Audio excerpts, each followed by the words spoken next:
Ji multiplicative inverse of complex number हम कैसे find करते हैं। इसे उर्दू में ज़रबी माकूस कहते हैं और इंग्लिश में multiplicative inverse. Exercise 1.2 question number 3। इसमें आप देखेंगे कि कोई भी अगर आपके पास कोई कम्प्लेक्स नंबर दिया जाए तो अब जैसे ये क्वेश्चन है z is equal to √5 - 4 iota. ये z जो ये डिनोट कर रहा है कम्प्लेक्स नंबर को और ये एक नंबर लिखा हुआ है √5 - 4 आयोटा। और कम्प्लेक्स नंबर की जो नोटेशन है वो जनरल नोटेशन क्या है a + b आयोटा। तो यहाँ पे हम जब कोई भी नंबर हमें दिया जाएगा z की फॉर्म में तो उसमें हम a और b को पहले अलग करेंगे मल्टीप्लिकेटिव इन्वर्स के लिए। तो यहाँ पे जो a है वो क्या होगा √5 आयोटा b के साथ है, तो यहाँ आयोटा के साथ -4 है तो b की वैल्यू हो जाएगी -4, यानी a की वैल्यू आ गई √5, b की वैल्यू होगी -4। अब यहाँ पे मल्टीप्लिकेटिव इन्वर्स का फार्मूला है। मल्टीप्लिकेटिव इन्वर्स को डिनोट करते हैं z की पावर -1, यानी z इन्वर्स से कहेंगे। जब इसे पढ़ेंगे क्या पढ़ेंगे z इन्वर्स, ठीक है। तो ये multiplicative inverse of complex number की नोटेशन है और इसका फार्मूला है a/a² + b² - b आयोटा/a² + b²। अब यहाँ पे हमने पहले a और b की वैल्यू निकाल ली। जो नंबर आयोटा के बगैर है वो a है और जो आयोटा के साथ है वो b है।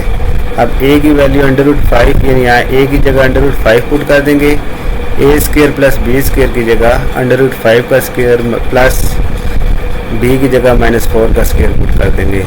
b आयोटा है तो b की जगह -4 हो जाएगा, ये माइनस इस माइनस के साथ मल्टीप्लाई होगा तो minus into minus plus 4 iota और नीचे सीधा a² + b² का फार्मूला है तो a की वैल्यू √5, b की वैल्यू -4 इस जगह पुट कर देंगे। √5 का जब स्क्वायर करेंगे 5 आएगा और -4 आयोटा का स्क्वायर करेंगे तो 16 आ जाएगा। अब जब √5 ऐसे लिखा रहेगा, ये √5 का स्क्वायर 5 -4 का स्क्वायर 16, 16 + 5 21 और यहाँ से भी ये 21 आ गया। तो ये अब मल्टीप्लिकेटिव इन्वर्स निकालने का सिंपल सा तरीका है, यानी ये जो हमारे पास नंबर दिया गया था √5 - 4 आयोटा, इसका मल्टीप्लिकेटिव इन्वर्स आ गया जी √5/21 + 4 आयोटा/21। इसी का एक और पार्ट करते हैं। अब इसमें नंबर आपको दिया गया है 4 - 3 आयोटा, यानी ये वाला नंबर है 4 - 3 आयोटा आपको नंबर दिया गया है। तो इसको पहले आप a + b आयोटा से कंपेयर करें तो a की वैल्यू है जी 4 और b की वैल्यू है -3। पहले हमें ये फार्मूला लिखना है z inverse equal to a/a² + b²। इस तरह भी आप लिख सकते हैं ब्रैकेट की फॉर्म में भी, और इस तरह ब्रैकेट से हटाएंगे तो साथ आयोटा लिखेंगे, दरमियान में साइन माइनस आ जाएगा। और अगर ब्रैकेट में लिखेंगे तो ब्रैकेट से डाल के कामा डाल देंगे और यहाँ पे आयोटा लिखने की ज़रूरत नहीं है। यानी ये अंडरस्टूड बात होगी कि पहला जो पार्ट है ये रियल पार्ट है और दूसरा पार्ट इमेजिनरी पार्ट है। यहाँ पे अब a की जगह हम 4 पुट करेंगे, a² + b² की जगह ये 4 और -3 वाली वैल्यू पुट कर देंगे। फिर यहाँ b की जगह b की वैल्यू -3 और a और b की जगह a और b की वैल्यू पुट करेंगे। यहाँ पे -3 का स्क्वायर माइनस का स्क्वायर प्लस हो जाएगा, 3 का स्क्वायर 9, 16 + 9 आ जाएगा 25। इधर भी वही वैल्यू हो जाए तो ये 25 यहाँ पे भी आ जाएगा। तो ये आ गया 4/25 और 3/25। इसे आप जनरल नोटेशन में लिखेंगे तो 4/25। अगर इसके साथ प्लस का साइन माइनस का साइन नहीं है तो हम यहाँ पे +3/25 आयोटा लिखेंगे। अगर 3 के साथ यहाँ पे अगर माइनस का साइन होता तो यहाँ पे माइनस आ जाता। तो इस तरह ये एक और पार्ट है जिसका मल्टीप्लिकेटिव इन्वर्स निकाला है। इसी तरह एक्सरसाइज 1.2 है, उसका क्वेश्चन नंबर 1 के अंदर जो डिवीजन वाले क्वेश्चन रह गए थे जो पिछली वीडियो में मल्टीप्लिकेशन, एडिशन और सब्ट्रैक्शन किए थे, आज थोड़ा एक जो डिवीजन का क्वेश्चन रह गया था वो भी सेम एज इट इज़, जैसे इन्वर्स है ना, इन्वर्स के फार्मूले से होता है, लेकिन फार्मूला वो नहीं अप्लाई होता, लेकिन मल्टीप्लिकेशन उसी तरह होगी।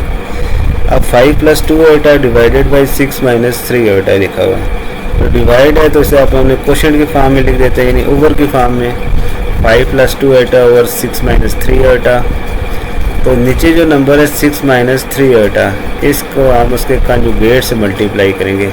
अगर 6 - 3 आइटा नंबर है तो उसका कंजुगेट होगा 6 + 3 आइटा। तो 6 - 3 आइटा के कंजुगेट से मल्टीप्लाई भी कर देंगे और डिवाइड भी। अब नीचे जो रकम है ना 6 - 3 आइटा और 6 + 3 आइटा, ये दोनों आपस में मल्टीप्लाई होंगे फार्मूले से। a का स्क्वायर - b का स्क्वायर का फार्मूला लगेगा। यानी देखें एक दफ़ा रकम माइनस में है, इधर रकम प्लस में है, तो ये a - b into a + b, a का स्क्वायर - b का स्क्वायर, यानी a की जगह 6 आ जाएगा और b की जगह 3 आइटा आ जाएगा। तो इस तरह हम ये square a square - b square का फार्मूला लगा देंगे। ऊपर जो वैल्यू पहली है 5 को हम 6 + 3 आइटा से मल्टीप्लाई करेंगे इस तरह, यानी पहले 5 लिखा, फिर आगे 6 + 3 आइटा, ये वाली पूरी रकम लिख देंगे, फिर +2 आइटा लिखा और फिर आगे 6 + 3 आइटा वाली सारी रकम एज इट इज़ लिख देंगे। 5 × 6 = 30, 5 × 3 = 15 आइटा। 2 आइटा को 6 से मल्टीप्लाई करेंगे तो 2 × 6 = 12 आइटा और 2 × 3 = 6 आयोटा इंटू आयोटा, आयोटा का स्क्वायर। यहाँ पे भी 6 का स्क्वायर 36, 3 का स्क्वायर 9, आयोटा का स्क्वायर आयोटा स्क्वायर। अब जहाँ पे भी आयोटा स्क्वायर आएगा इसकी जगह हम -1 पुट करेंगे। आयोटा जो है वो एज इट इज़ रहेगा, आयोटा को आपने नहीं छेड़ना। आयोटा स्क्वायर की जगह -1 की वैल्यू पुट कर देंगे। इस आयोटा स्क्वायर की जगह भी -1 और इस आयोटा स्क्वायर की जगह भी -1, तो ये प्लस माइनस -6 हो जाएगा। 15 आइटा और 12 आइटा दोनों इमेजिनरी नंबर हैं, दोनों को आपस में प्लस कर लें। 15 आइटा + 12 आइटा हो जाएगा 27 आइटा। ये प्लस माइनस -6 1 + 6 हो जाएगा। 30 - 6 आ जाएगा 24 प्लस, यानी ये 30 और ये -6 ये आपस में ऐड होंगे क्योंकि ये आइटा के बगैर है। और 27 आयोटा ये आयोटा के साथ वाली रकम है, ये आप अलग लिखेंगे। तो 30 - 6 ये दोनों रियल पार्ट आपस में ऐड हो जाएंगे 24 + 27 आयोटा और 36 और 9 45। इसको आपने अब अलग अलग रियल और इमेजिनरी पार्ट में लिखना है। तो 24 के साथ भी 45 डिवाइड हो रहा है, 27 के साथ भी, तो दोनों को अलग अलग फॉर्म में लिख देंगे। 24/45, 27/45। इन दोनों पे 3 का टेबल कॉमन जाता है, इन दोनों पे 9 का टेबल कॉमन जाता है। तो इन दोनों को 3 के टेबल से काटे, 3 8 = 24, 3 15 = 45 और इन दोनों पे 9 का टेबल पढ़ें तो 9 3 = 27, 9 5 = 45। तो ये हमारे पास इस तरह के कोई डिवीजन का सवाल आ जाए उसको हम हल करेंगे।